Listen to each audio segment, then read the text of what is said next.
Once upon a time there was a little, nice girl. She was sweet to everyone who only saw her. But she was the loveliest and dearest of all to her grandmother, who did not even know what to give her beloved granddaughter. Once she gave her a red velvet hat. And since this hat was very suitable for her, and she did not want to wear anything else, they began to call her Little Red Riding Hood. Once her mother asked to take a piece of cake and a bottle of wine to her grandmother.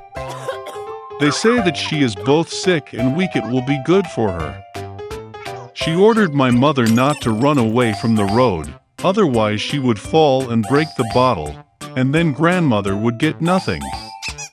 And when she comes to her grandmother, so that she does not forget to say hello to her. Little Red Riding Hood obeyed, took the presents and set off. And my grandmother lived already behind the forest, half an hour walk from the village. And as soon as Little Red Riding Hood entered the forest, she met a wolf. The girl, however, did not know what kind of fierce beast it was, and was not in the least afraid of him. She greeted politely. The wolf also behaved very decently, so Little Red Riding Hood told the wolf that she was bringing gifts to her beloved grandmother. And while she was telling how to get to her grandmother's house, the wolf thought to himself how he could eat not only the old woman, but also a pretty girl. And then the wolf thought of showing Little Red Riding Hood a huge meadow with beautiful flowers. Little Red Riding Hood, as she looked at the many wonderful flowers, thought that it would be nice to bring grandmother a fresh bunch of flowers, because that would also please her. Yes, and ran away from the road to the side, and began to collect flowers. Slightly picking one flower, as the other beckons her, it is even better, and she will run after that. And so it went further and further into the depths of the forest. And the wolf ran straight to grandmother's house and knocked on the door. Grandma asked who was there. And the wolf replied in a thin voice that it was Little Red Riding Hood who brought the pie and wine. The old woman believed and ordered to press on the latch and enter. The wolf pressed the latch, the door flew open, and he ran to his grandmother's hut. He rushed to grandmother's bed and swallowed it at once. Then he put on his grandmother's dress and her cap on her head, went to bed and waited. Meanwhile, Little Red Riding Hood ran and ran after flowers, and when she collected as many of them as she could carry, then she again remembered about her grandmother and went to her house. She was very surprised that the door was wide open, and when she entered the room, she called out to her grandmother. There was no answer. The granddaughter came up to the bed and saw grandmother was lying, and she had pulled her cap on her very nose, and it seemed so strange. Little Red Riding Hood asked with bewilderment why grandmother had such big ears. And the wolf answered in a grandmother's voice to hear better. Then Little Red Riding Hood asked why grandmother had such big eyes. To better see you, the wolf answered. And the arms are so big that it is easier to grip. And when Little Red Riding Hood saw the wolf's mouth and only asked why grandmother had such a nasty big mouth, the wolf pounced on her, screaming, "So I could eat you!" And how he jumped out from under the blanket and swallowed the poor girl. Having had enough in this way, the wolf again went to bed, fell asleep, and began to snore as much as he could. At that time a hunter was passing by the grandmother's house, heard snoring and wondered if something had happened to the old woman that she snored so. He entered the house, went to the bed and saw that the wolf was sleeping there. And he has been hunting this villain for a long time. He wanted to kill him with a gun, but it occurred to him that the wolf, perhaps, swallowed his grandmother and that she could still be saved. That is why he did not shoot, but opened his wolf's mouth wide, and saw a red cap flashed there. A girl jumped out of her mouth and said that her grandmother was still there. The hunter opened his wolf's mouth even wider, and the old grandmother somehow managed to get out behind the Red Riding Hood. They were delighted, began to hug and thank the hunter. They decided to teach a cunning wolf a lesson.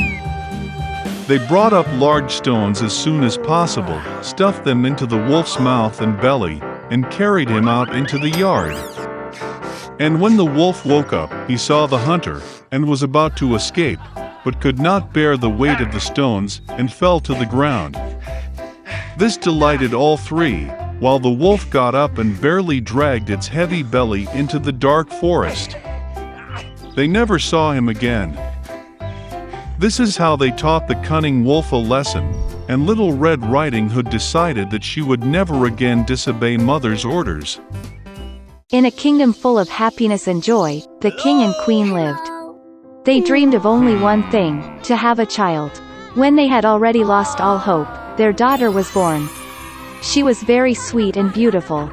On this occasion, a great celebration was arranged, and many guests were invited to the palace, among whom were good sorceresses. They were given the warmest, most cordial welcome. But the king and queen made a big mistake. They forgot to invite another sorceress. She had not left her tower for many years, and everyone thought that she had died long ago. When the time came to give gifts to the princess, the fairies generously rewarded her with beauty, a kind heart, intelligence, a beautiful voice, the ability to dance and play various musical instruments. When the turn came to the last sorceress, an evil fairy, whom they forgot to invite to the holiday, unexpectedly entered the hall. Cutlery was immediately brought for her, but she felt that she was not received as respectfully as she should have. Pulling the goblet and plate away from her, she muttered a spell. The sorceress wished that on the day of her 16th birthday, the princess pricked her hand with a spindle, and from this she died. The queen wept bitterly at the wish of the evil sorceress, and the king ordered to seize the witch. But she had already disappeared with an ominous laugh. Fortunately, the last of the fairies has not yet had time to say her wish to the princess. She could not undo the spell, but promised that the girl would not die, but would only fall asleep deeply until she was awakened by the kiss of love. The king immediately ordered the destruction of all spindles in the kingdom. And then came the day of the princess's 16th birthday, the day that the evil fairy spoke about.